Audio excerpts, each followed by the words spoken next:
हे good morning guys.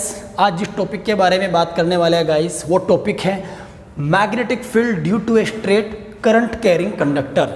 सो guys, अगर हम किसी स्ट्रेट कंडक्टर से करंट पास कराते हैं तो उस कंडक्टर के चारों तरफ मैग्नेटिक फील्ड पैदा हो जाता है। ऐसा सर ओरेस्टेड ने हमें बताया कि जब किसी वायर से हम करंट पास कराते हैं तो उसके चारों तरफ मैग्नेटिक फील्ड डेवलप हो जाता है, इंड्यूस्ड हो जाता है, right.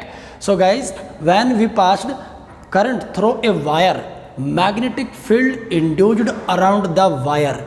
If we change direction of current, then the direction of magnetic field induced magnetic field also change. So guys, अब यहाँ पर मेरे पास एक सर्किट है, ये एक स्ट्रेट वायर है, wire A B, right. A B wire में मैं करंट देता हूँ and this is the direction of current from A to B, right. This is the direction of current. हमने की कनेक्ट किया है स्विच को ऑन ऑफ करने के लिए, रियोस्टेट करंट को कम ज़्यादा करने के लिए, राइट। एंड बैटरी कनेक्टेड है। सो गाइज, ये एम्पियर मीटर में हम ये चेक कर सकते हैं कि वायर में, इस सर्किट में, इस वायर में इस टाइम पर कितना करंट चल रहा है। ओके। सो गाइज, अब इसके चारों तरफ मैग्नेटिक फील्ड कैसे पैदा होता है, ऐसे चारों तरफ।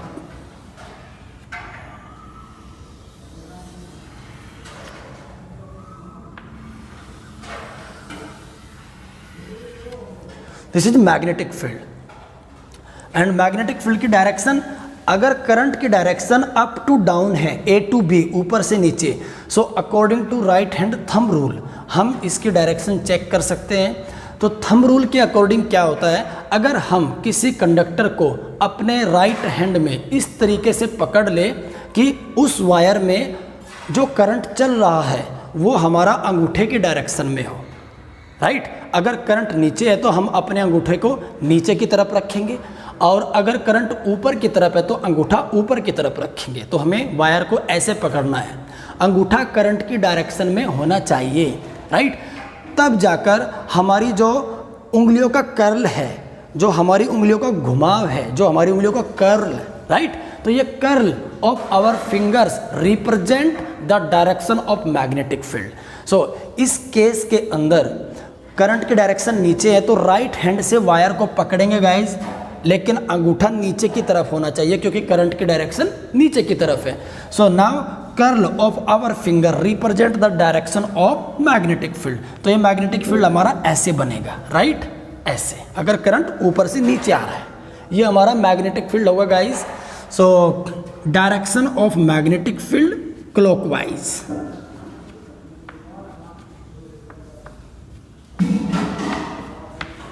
Right guys. तो डायरेक्शन हमारी क्या हो जाएगी, क्लॉकवाइज। तो पहली बात ये नोट करनी है, अगर इफ,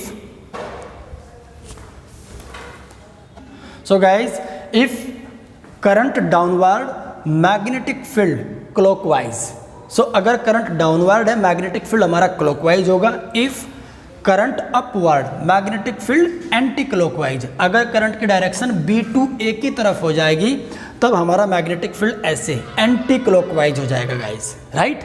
सो दो बातों का और ध्यान रखना है, कभी कभी क्वेश्चन में ये पूछ लिया जाता है कि वो कौन कौन से फैक्टर है जिनके ऊपर मैग्नेटिक फील्ड डिपेंड करता है, जिनकी वजह से मैग्नेटिक फील्ड के ऊपर इफेक्ट पड़ सकता है। सो वो फैक्टर हमारे, एक तो करंट।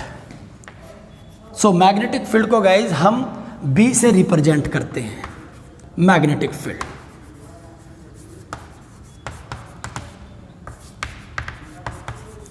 राइट। सो मैग्नेटिक फील्ड के ऊपर करंट का इफेक्ट पड़ता है। अगर हम वायर के अंदर करंट को चेंज करेंगे, करंट को बढ़ाएंगे तो हमारा मैग्नेटिक फील्ड भी बढ़ जाएगा, right. So B directly proportional to I, equation first. और दूसरा, इस पॉइंट पर मैं मैग्नेटिक फील्ड देखना चाहता हूं कि कितना है।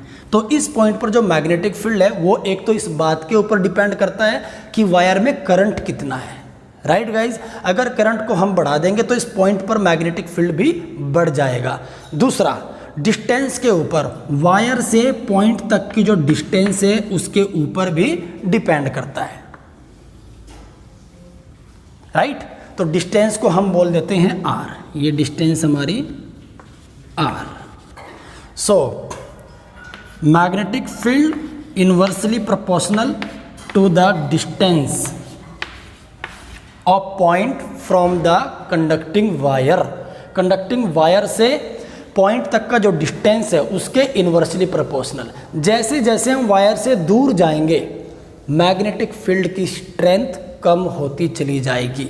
इनवर्सली प्रोपोर्शनल का मतलब ये होता है, अगर हम आर को बढ़ाते हैं तो मैग्नेटिक फील्ड कम होगा, और इस वाले में डायरेक्टली प्रोपोर्शनल में मैग्नेटिक करंट को बढ़ाते हैं तो मैग्नेटिक फील्ड भी बढ़ेगा। ये डायरेक्टली प्रोपोर्शनल है, एक को बढ़ाएंगे दूसरा बढ़ेगा। इनवर्सली प्रोपोर्शनल में उल्टा होता है, एक को बढ़ाएंगे दूसरा घटेगा, राइट गाइस।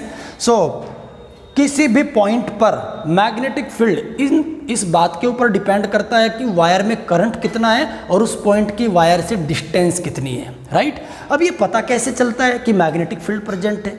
सो गाइज, अगर हम किसी वायर में करंट देते हैं और उस वायर को हम किसी ऐसे लकड़ी के बोर्ड के अंदर से गुजारते हैं तो उस लकड़ी के बोर्ड को फ्रिक्शन लेस होना चाहिए बिल्कुल, और उस लकड़ी के बोर्ड के ऊपर हम आयरन पाउडर डाल देते हैं तो वो आयरन पाउडर ऐसे सर्कल की फॉर्म में अपने आप एडजस्ट हो जाता है, राइट। और जब हम मैग्नेटिक निडल रखकर देखते हैं किसी पॉइंट पर, हम अगर यहाँ पर मैग्नेटिक निडल रखें गाइज तो मैग्नेटिक निडल हमारी इस डायरेक्शन में होगी,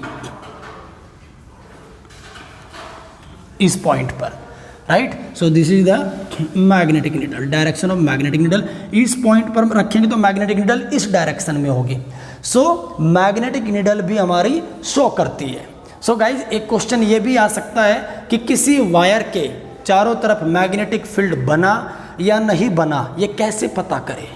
ओके, सो अगर वायर के अंदर करंट है तो मैग्नेटिक फील्ड बनता है। तो ये पता करने के लिए हम वायर के नज़दीक मैग्नेटिक निडल को लेकर जाएंगे। अगर मैग्नेटिक निडल डिफ्लेक्शन शो करता है, उसमें डिफ्लेक्शन पैदा होता है, तो इसका मतलब मैग्नेटिक फील्ड है। वायर के चारों तरफ अगर डिफ्लेक्शन नहीं होता तो मैग्नेटिक फील्ड नहीं है। एक क्वेश्चन इस तरीके से आ सकता है कि अगर हम वायर के अंदर करंट की वैल्यू बढ़ा दें, करंट की मात्रा को बढ़ा दिया जाए तो मैग्नेटिक निडल के ऊपर क्या फ़र्क पड़ेगा? सो गाइज, अगर हम वायर के अंदर करंट को बढ़ाते हैं, करंट की वैल्यू को बढ़ाते हैं तो मैग्नेटिक फील्ड बढ़ेगा, और जितना ज़्यादा मैग्नेटिक फील्ड स्ट्रॉन्ग होगा मैग्नेटिक कंपस उतना ज़्यादा डिफ्लेक्शन शो करेगी। So the deflection of magnetic needle increase if we increase the current into the wire. Wire के अंदर अगर हम करंट को बढ़ाते हैं तो डिफ्लेक्शन भी मैग्नेटिक निडल का बढ़ जाता है। ओके गाइज, अगर हम पॉइंट के डिस्टेंस को बढ़ाते हैं तो मैग्नेटिक निडल के डिफ्लेक्शन पर क्या फ़र्क पड़ेगा? तो अगर हम दूर जाएंगे तो मैग्नेटिक निडल का डिफ्लेक्शन पे क्या फ़र्क पड़ना चाहिए? अगर दूर जाते हैं, आर को बढ़ाते हैं तो मैग्नेटिक फील्ड कम हो जाएगा, और वीक मैग्नेटिक फील्ड में डिफ्लेक्शन भी हमारा कम हो जाता है, तो मैग्नेटिक निडल का डिफ्लेक्शन कम हो जाएगा। सो गाइज, डिफ्लेक्शन से रिलेटेड कंसेप्चुअल क्वेश्चन आपसे पूछे जा सकते हैं। किसी भी पॉइंट पर वायर के चारों तरफ मैग्नेटिक फील्ड किन बातों के ऊपर डिपेंड करता है, वो फैक्टर आपसे पूछे जा सकते हैं, और वो दो फैक्टर है, एक हमारा करंट और एक distance of point from the wire, right guys. एक आपसे डायरेक्शन पूछी जा सकती है कि बताइए करंट की डायरेक्शन ये है तो मैग्नेटिक फील्ड क्लॉकवाइज बनेगा या एंटी क्लॉकवाइज। तो उस कंडीशन में आपको क्या करना है, आप अपने राइट हैंड थंब रूल का यूज करेंगे, करंट वाली डायरेक्शन में अंगूठा करेंगे, और जिस तरफ आपकी उंगलियां घूमती है उसके अकॉर्डिंग आप डायरेक्शन बताएंगे कि अगर करंट हमारा ऊपर से नीचे है तो आप ऐसे पकड़ेंगे तो हमारा करंट क्लॉकवाइज, और अगर नीचे से ऊपर है तो आप ऐसे पकड़ेंगे तो एंटी क्लॉकवाइज। सो गाइज, ये आपको पता होना चाहिए। अगली वीडियो में हम एक्सपेरिमेंट करने वाले हैं एक एक्टिविटी करने वाले हैं, सोलेनॉइड के अंदर मैग्नेटिक फील्ड चेक करने वाले हैं और वायर के चारों तरफ ऐसे मैग्नेटिक फील्ड डेवलप होता है, वो हम लास्ट वीडियो में भी देख चुके हैं, राइट।